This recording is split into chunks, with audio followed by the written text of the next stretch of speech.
Mercury Prize 2021. Arlo Parks wins for Collapsed in Sunbeams. Arlo Parks has been declared the winner of this year's Mercury Prize. Accepting the award from Annie Mac, the soul singer, 21, said, "Wow, I'm completely speechless. I don't have the words." Last year, thanks to the coronavirus pandemic, the Mercury Prize unexpectedly enjoyed a moment in the mainstream spotlight. In lieu of an actual ceremony, it was hoisted from the netherworld of BBC4 and newspaper think pieces such as this, and ended up being presented to Michael Kiwanuka for his album Kiwanuka on BBC One early evening institution The One Show. It seemed to do the trick. At least in commercial terms, Kiwanuka's album got the kind of sales boost. Silver at the time it won the award, it was gold weeks later, which, as certain previous winners can ruefully attest. Bagging the Mercury doesn't always deliver. This year, it was back to BBC4 and business as usual.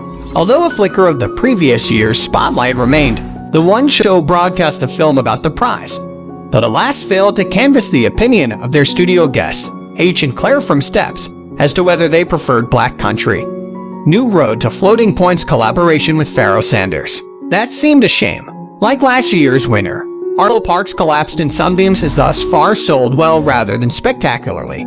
And, like last year's winner, it's an excellent album people who tune into The One Show may enjoy were they exposed to it.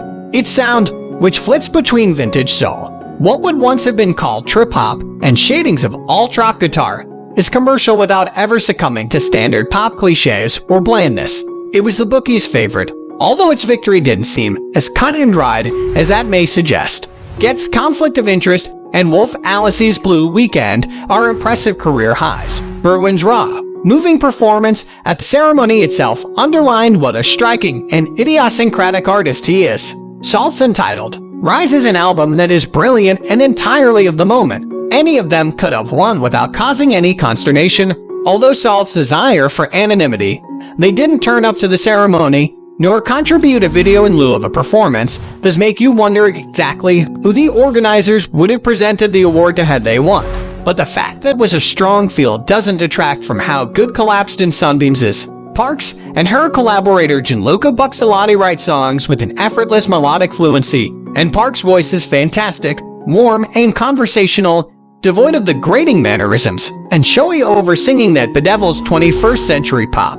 Her lyrics, meanwhile, are really strong. There's something diaristic about her approach to big topics in mental health, body image, and sexuality among them, that suggests lived experience rather than a desire to preach or to be seen to be saying the right thing. You can see why she has been saddled with the voice of Generation Z tag.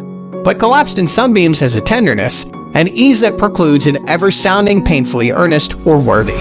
On arrival earlier this year, in the pits of a particularly miserable winter, it felt special. Precisely the kind of thing, in fact, that could win the Mercury Prize.